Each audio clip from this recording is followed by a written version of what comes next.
on YouTube. Forgive me for my slowness because I think this is my first time to try it. So I just want to copy the link and send it to my Facebook page. So I'm just going to share the screen here. Although if I share the screen, it's a little mess. Hi everybody, I think that we are live. So let me just mute that.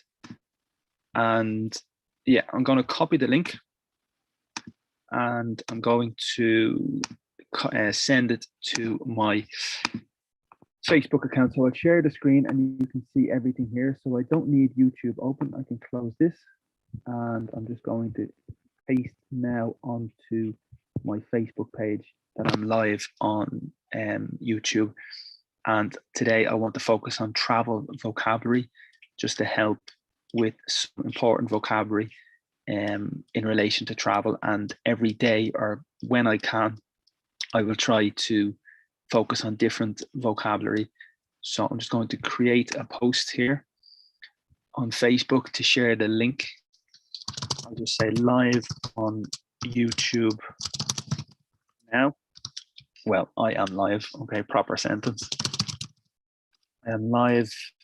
I'll put capital. Talking about or discussing travel vocabulary. Here is the link, and I will just paste because it's copied already. Okay, vocabulary. And I think we are good. So hopefully that will be okay.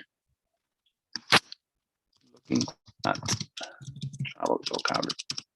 Okay, so I think that's one part done, and then I can just post, and hopefully anybody that's interested can join. I have posted some videos and TikToks and on the Facebook page, but it's a better idea to try to give a little free class in relation to vocabulary and try to help in that respect. Okay, so I think that's everything done. So let me just double check. I'll refresh the Facebook page to make sure that the link is available on the page, and then we can continue the class on Zoom. So hopefully this is very useful. And here is my page just to check that it's refreshed, and we will see. So I think there's a 20-second delay from reality and the YouTube connection. So just to double check here. Yeah, okay, so that's perfect. So I can close this Facebook page now and I continue with the class. So the article for the class today is in relation to traveling, and the topic is from Turkey. So I'm going to show you here. It's from the New York Times. It's just a general article in relation to travel, and every day I am sure they produce material in relation to travel, and today's topic is from Turkey, and I will just try to identify the key vocabulary to focus on the difficult vocabulary, probably advanced, but I try to help at the same time. Okay, so I'm going to keep my video here, and at the bottom I will have some notes so you can see if I want to write something, vocabulary or phrasal verbs or idioms, and this will be useful as well. So the title is In Turkey, a watery grave becomes a park. So the first vocabulary here that's difficult, I'm going to highlight with my pen. So I'll just close this first, sorry.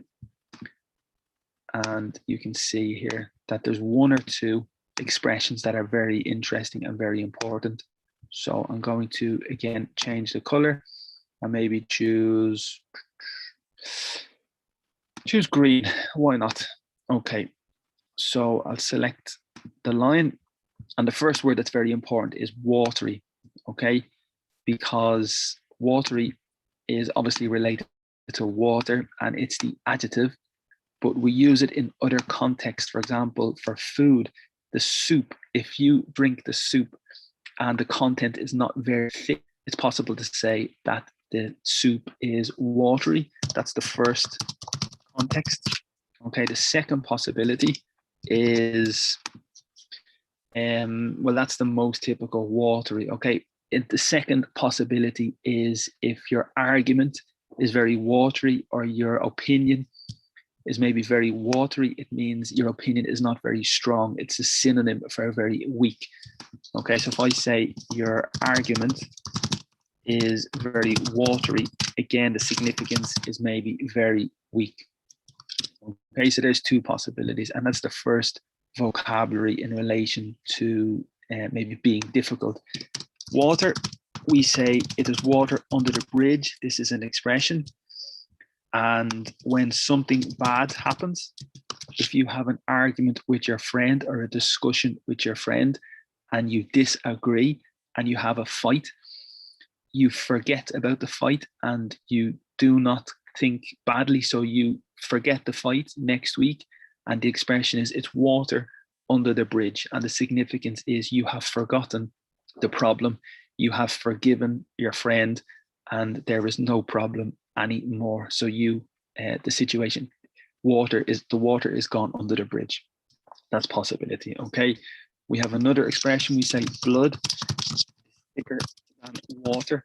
And the significance here is that family is more important than work. Family is more important than friends, etc. So blood is thicker. In Spanish, espeso is thick.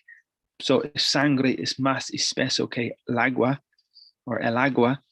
The significance is that maybe the family is more important than your job or than your friends, for example. Okay, so that's very famous as well. There is another phrasal verb, to water down a document. This is very typical and very important. So if the document is very strong, if you water down the document, you make the document weak and you make it less severe, you make it less important. So this is the significance, to water down something. We also have a noun called a watershed. Remember, the verb to shed is the same as to lose, but a watershed is typical in the context of television. For example, 9 o'clock is the watershed, and this means that after 9 o'clock, the channel can show maybe more adult content. Okay, so that's the watershed. And I think they're the most typical expressions with water. So we'll continue. And anything more here, let me see. Off the Gallipoli Peninsula, the remains of some 24 British, French, and Australian ships, World War I relics, are memorialized in an undersea park formed during the pandemic. So the first one is the remains. This is typical of maybe a ship that has been destroyed at the bottom of the ocean. That's the remains. Also with your food and your dinner, if you do not finish your dinner, you have the remains, and that's the part that is left. That's the possibility. It's all the remainder. So you can say the remainder of the week, and the remains of the food, for example. So just be a little bit careful. The next expression or the next word is very typical, dozen, and the significance is 12. We have a famous expression. We say 6 in one hand, half a dozen in the other. This is a very famous expression to describe the situation that is a little bit different. Yes, they are different, but at the same time, they have equal impact. For example, do you want to go to the cinema or do you want to go to the restaurant? And your reply is, it's 6 in one hand, half a dozen in the other. And it's a very famous expression. And it's typical as well. Also, we can say dozens of times, dozens of people, which means a lot. Okay, dozens of times. So it's not exactly 12 in the conversation. It's just more, a lot of times. Okay, so that's very typical. A relic, I think in languages is similar, but a relic is something that is very old. Okay, so this watch is a relic, this house is a relic or something. It means very, very old. So a World War I relic is an item that is old from World War I. Okay, undersea, I think is no problem. It just means under the ocean. But remember, with under and over, it's very important in English to overeat. overdrink, overthink, to overlook, to overhear. We have a lot of expressions in English with over, and they're very important. And similarly with under, we have a lot of possibilities with under, to undereat, to undersleep, okay? To undergo is very famous, and the significance is to experience, for example, to undergo a transformation, to undergo a change is to experience or to have a change. To undersleep has the significance you sleep insufficiently, so you do not have a sufficient amount of sleep. Undereat, you do not have a sufficient quantity of food, okay? Undervalue, we have a lot of possibilities. This is the reason here I identify this. We have an expression to oversee, which is to supervise. So if you oversee the situation, you oversee the problem, the significance is to supervise. This is very different from sea, which is the ocean. The pronunciation is exactly the same, but the words are completely different. So to oversee is to supervise. That's the significance. Okay. So that is just good vocabulary. We continue with the text. I'll clear the text here, and we'll move to the bottom, to the next paragraph. We'll just focus on some vocabulary. Try to keep the video very short, just to give you a little taste and a little help with some vocabulary and expressions. So I'll just read the bottom. The HMS Majestic, a 421-foot battleship commissioned at Portsmouth, England in 1895, is the first wreck that will be accessible to tourists. And I'm going to help you here with the vocabulary, because foot is very important in relation to the height. So in Europe, it's very typical, or in the United States, maybe in meters. For example, my height is maybe 1 meter 2, I don't know, 1 meter 3, 1 meter 4. I actually forget the difference, but in English we say, well, in Ireland we say I am 5 foot 10 inches. So here it's a measurement, okay? So yes, it's your foot, and remember 1 foot is singular and 2 feet is plural. So for measurement for height, we use feet and foot. So this is just a measurement for height, okay? Battleship, commissioned, maybe means produced or manufactured at Portsmouth, so preposition. The first wreck, this is vocabulary, very, very important. The verb to wreck is to destroy. You can wreck your car, you can wreck your career, you can wreck your dreams. The significance is to destroy. The adjective is wrecked, and the significance is very, very tired. You are wrecked. I am wrecked. I am very tired. A little informal, but very typical. To be wrecked, to be very, very tired. And in relation to a ship, we say a shipwreck, which means the ship remains, or the ship that has sunk, okay, sink, sunk, sank. Sorry, so to sink is the verb, sunk, and that's the past simple as well. So if it's a wreck, it's the ship that is at the bottom of the ocean. Sink, sunk, sank. I think that's the connection, the third column. So good vocabulary. And if we continue here, we have a few more important expressions as well. We have torpedoed is very, very important in English. Sank is the past simple, so it's my mistake. Sink, sank, sunk. So sink is the verb, sank is the past, and sunk is the participle. Torpedoed is very, very important. So a torpedo is a weapon. It's the bomb or the weapon or the missile under the water that you shoot. And we use this as a metaphor in other situations. Your opportunity, your chance has been torpedoed. It has been destroyed. It has been wrecked. It has been ruined. So good synonyms, good vocabulary. Torpedoed is maybe more advanced for destroyed, wrecked, ruined. Very, very good. But literally and originally, it's connected to the ship. So if the ship is torpedoed, it is wrecked because of the weapons or the arms. Okay, so we'll continue to the next section, and I need to find my, okay, so I'm going to clear that vocabulary.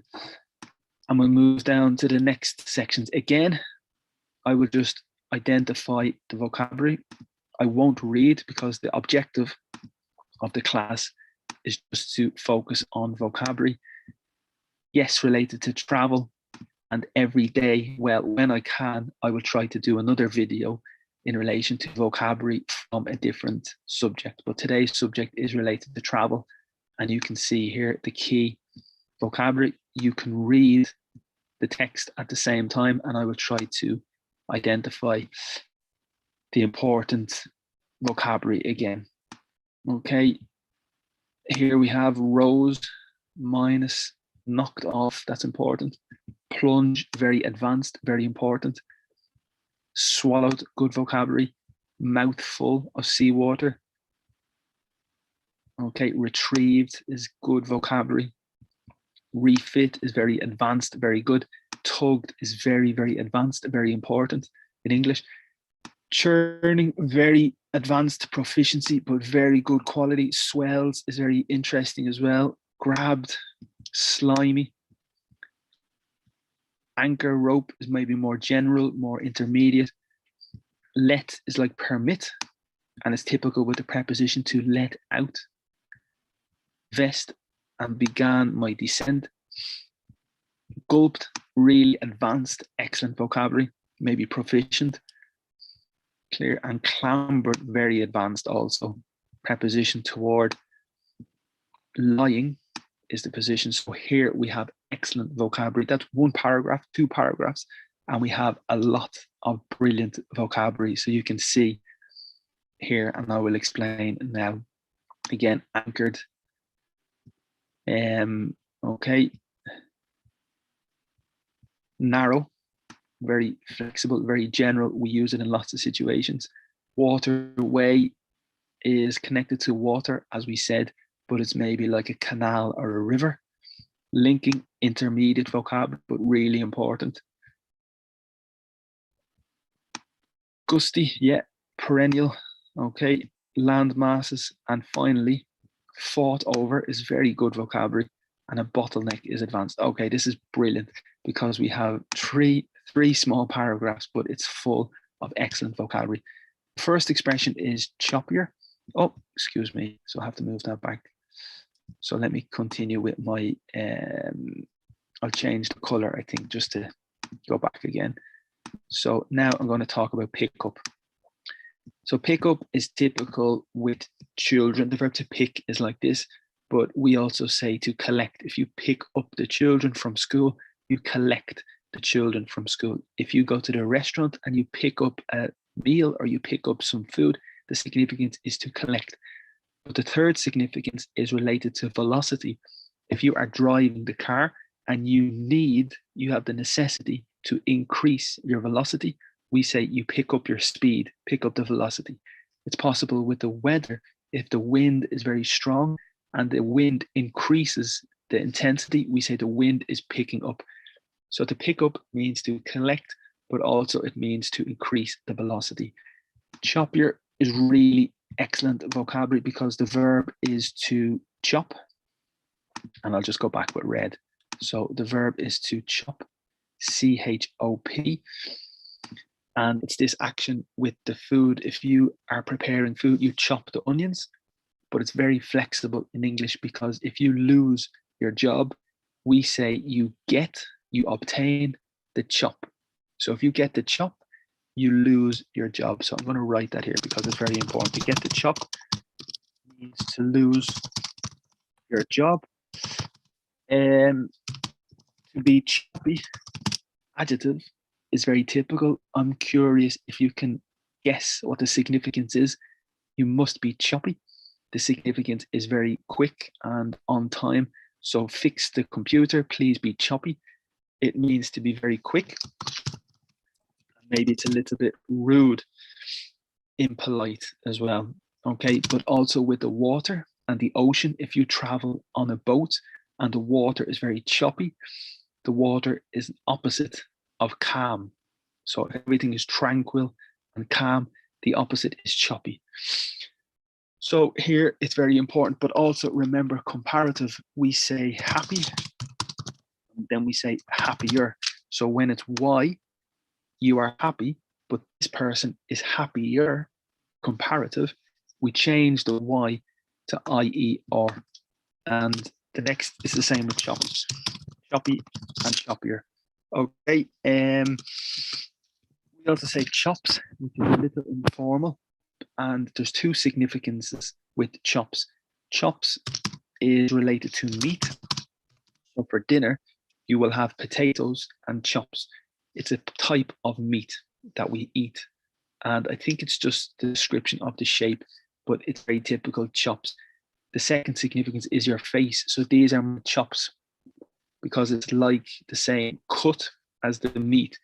So if I eat my dinner, spaghetti bolognese, and I have bolognese on my chops, the significance is I have bolognese on my face. Okay, so there's two significances for chops. But the phrasal verb to get, well, to get the chop is to lose your job as well. So it's a very interesting word and very important in conversation and in advanced English. The next one is roll backward. It's very logical and it's very normal, literal. So the verb to roll is like this, but for the ship or the wind, it's just a movement to roll. In English, we have a lot of expressions with roll. If you are on a roll, the significance is in a very lucky or good moment. So, for example, you win the lottery today. Today you win the lottery. Tomorrow you receive an increase in your salary. The next day you meet a brilliant friend. So you're on a roll. Everything is fantastic. Everything is good. We say to roll up your sleeves. Sleeves are this part of the body. And if you roll up the sleeves, the significance is you need to start working very, very hard. That's very typical as well. We can say roll back the years. This means that maybe you are very old at the moment, 60, 70. And when you were 30, you were very active, very athletic. And imagine tomorrow you decide to run the marathon. So you're behaving, you're acting like you are 30. So you're rolling back the years. Okay. We have a lot of expressions with roll, and this phrasal verb, this preposition backward is the movement. The suffix, remember, suffix is the end of the word, and in this case, it's ward. So we have backward, forward, sideward. It's related to direction. I'm looking forward. Okay, so word is connected to direction, and in this situation, it's rolling backward. Okay. Again, foot is related to the measurement of the height. Okay, and dive is related to water. So if you're in the swimming pool and you dive into the water, again, it's very typical in English. In English, we say to dive in. And the significance is to start eating. A little informal, but at the table, your friend says to you, dive in. And the significance is to start eating. It's possible to say this place is a dive, and the significance is this place is disgusting, this place is very dirty, this place is horrible, this place is a dive. You can say the price has dived, and the significance is the price has dropped. Okay. Good. Knock off. Okay, knock is this action to knock on the door. You knock on the door. If I knock my head, it's like a little bang, a little impact. So the mask, if you knock off the mask, the impact hits the mask, and remove off is the preposition because the mask is on face. If you knock off your face as well. The second possibility is completely different context. I can say to knock off work at 5 p.m. Very typical in conversation, but the significance is to finish work at 5 p.m. So if you knock off, you leave and you stop working at 5 p.m. The next context is completely different. The substantivo, a knockoff, is a product that is not official. For example, this jacket, the name is a famous designer on the jacket. It's a name, famous designer. Okay. But in reality, it's not the official jacket from the company. It's a replica because it's not real. So that's the significance of a knockoff. It's something that is a substitution for the real product. Okay. Very typical in conversation, very native vocabulary, but very typical, probably informal. Okay. Again, we've lots of possibilities with knock, but there's just a few examples. Here we have the verb to rise. Rise is increase, but the past is irregular. Rise and rose. Plunge is a verb, very important as well. To plunge has the significance to drop. So temperature plunges, the temperature drops. The price plunges, the price drops. In the bathroom, if you need to clear the toilet, you need the object is a plunger. This is the object to clear the toilet, and it's very famous as well. So this word is very important, but as I said, it's typical with price, typical with temperature. The price plunges and the temperature plunges. Okay, swallow, very good vocabulary. The verb is to swallow. Intermediate with water. If I drink water, I swallow. Okay, swallow. And in nature, a bird, the name of a bird is a swallow. And we have a famous expression. We say one swallow does not represent the spring or something like that. So basically, the swallow is the bird that's typical in spring, the season, not just before the summer. So you have the winter, everything's very dark, the birds are away. And when the bird returns, it represents the start of spring. And this is the expression,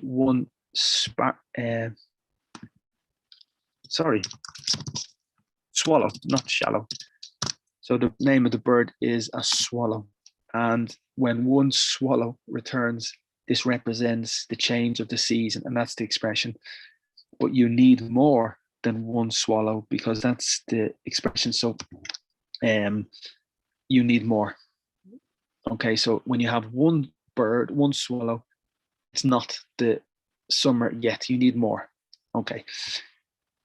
Retrieve is to get. So you leave your bag in the shop, you leave your telephone in the shop by accident, and you need to retrieve your telephone. You need to get and obtain your telephone. Refit is very interesting, typical with the furniture or the room. So this room, we have the wall, the table, the chair. And if you want to refit the room, you want to change everything. Okay, very, very good vocabulary. So you need to refit the room. And the significance is to change the room completely. Tug is a verb. Very interesting. So a typical situation, the baby, you're holding baby, the baby is pulling your jacket. So it's a synonym for pull is tug. The famous expression is tug of war.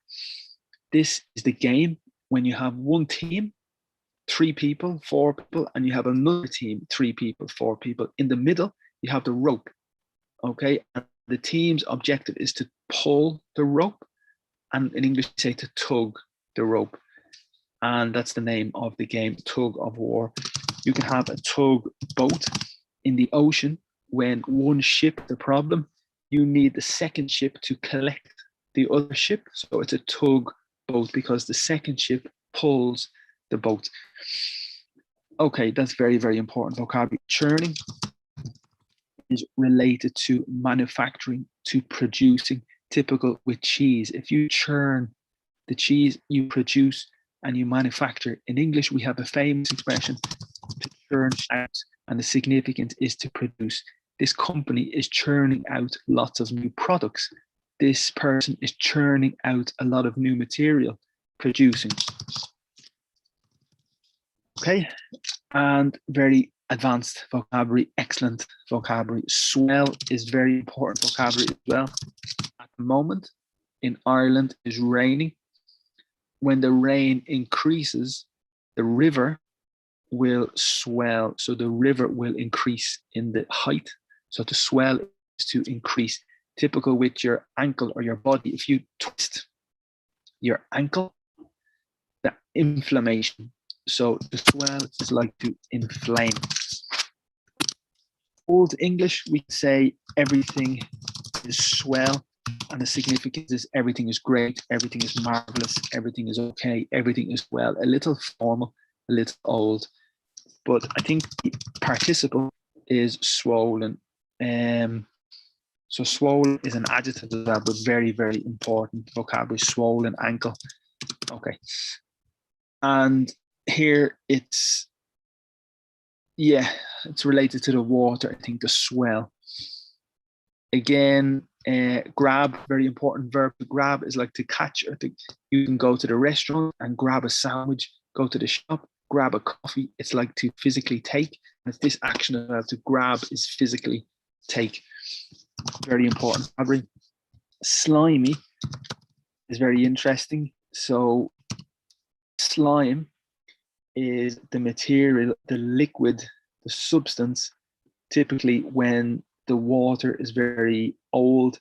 For example, the room and the water is very bad, it's slime. The best example is from the movie, The Ghostbusters. If you're familiar with the movie, The Ghostbusters, and the green enemy, the green monster is Slimer, because the material of that monster is perfect. That is slime, and it's negative.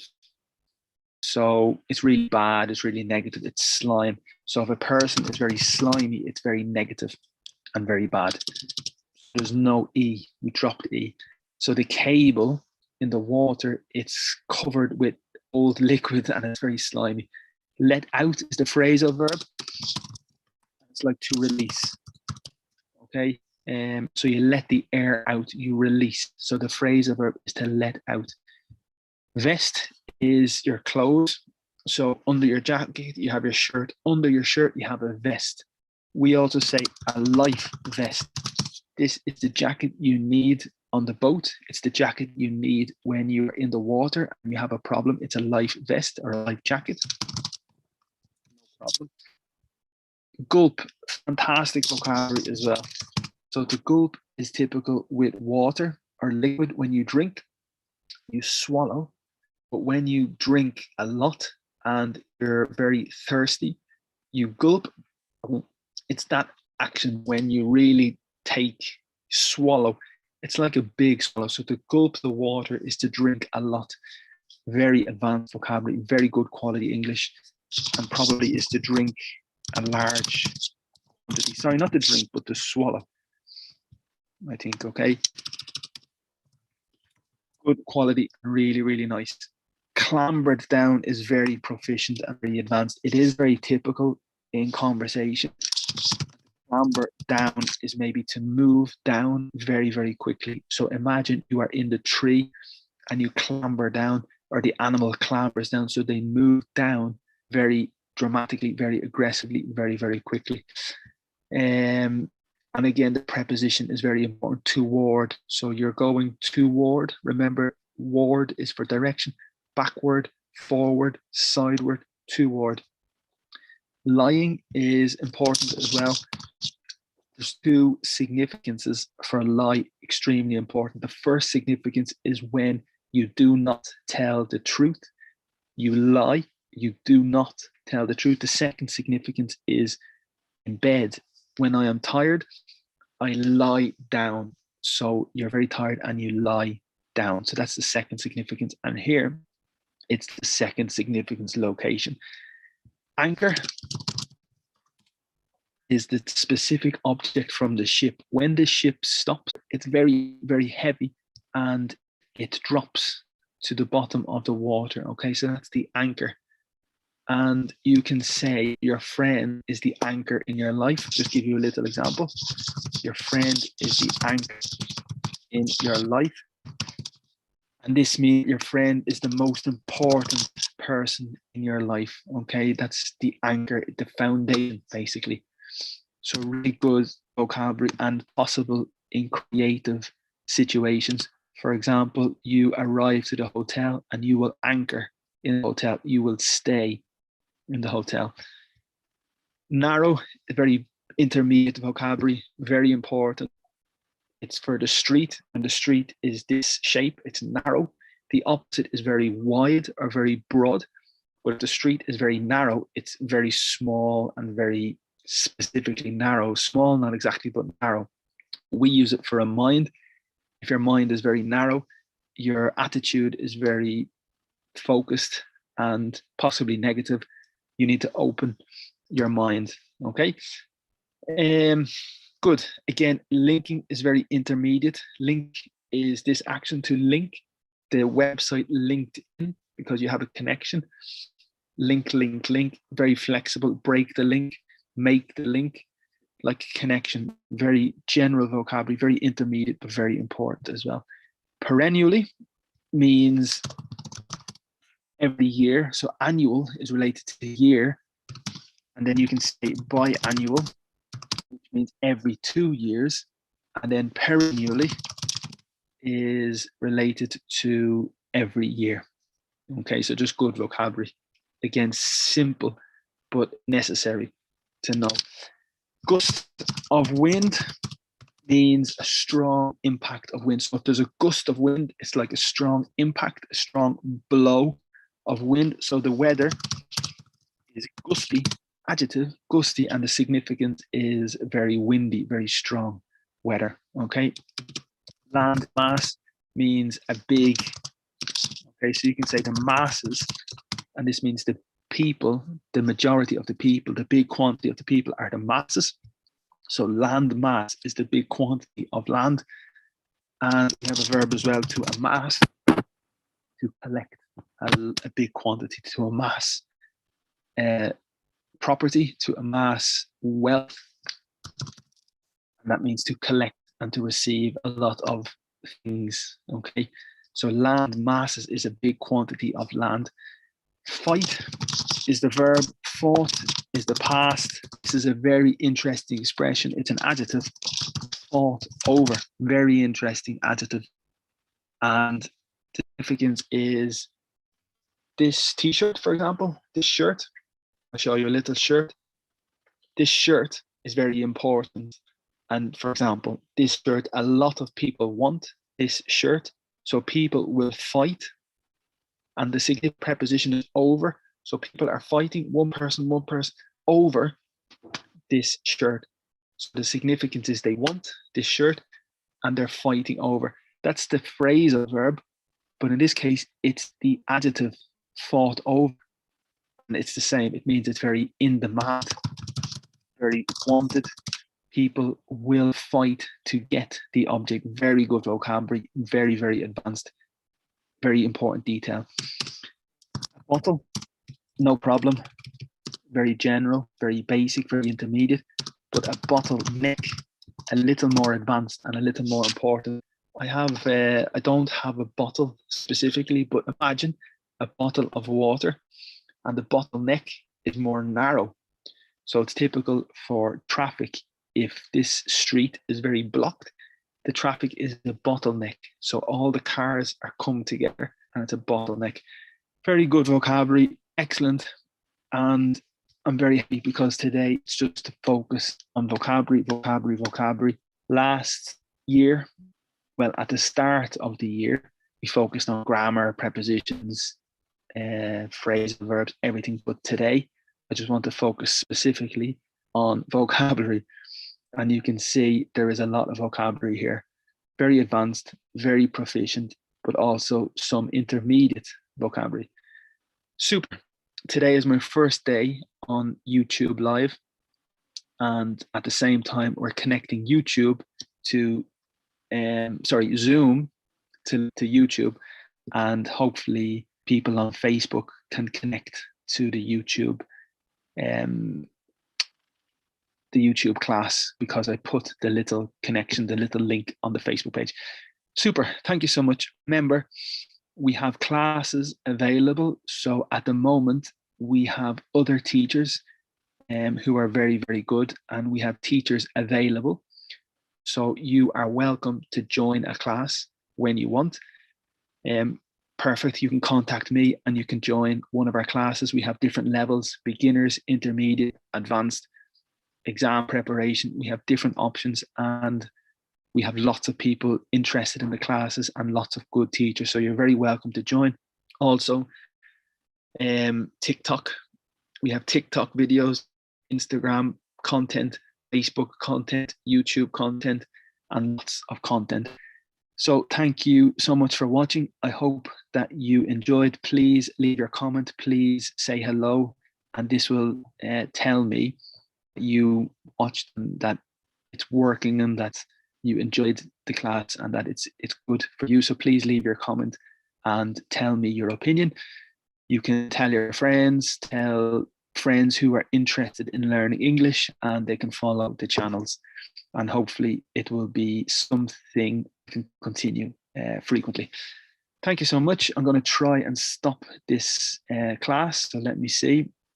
Maybe it takes a few minutes to stop everything. So I'll stop the share and then I'll stop the Zoom meeting. And I think that's the end. Okay, that should finish everything. So thank you again. Have a great day, and hopefully we will stay in contact online. Thank you.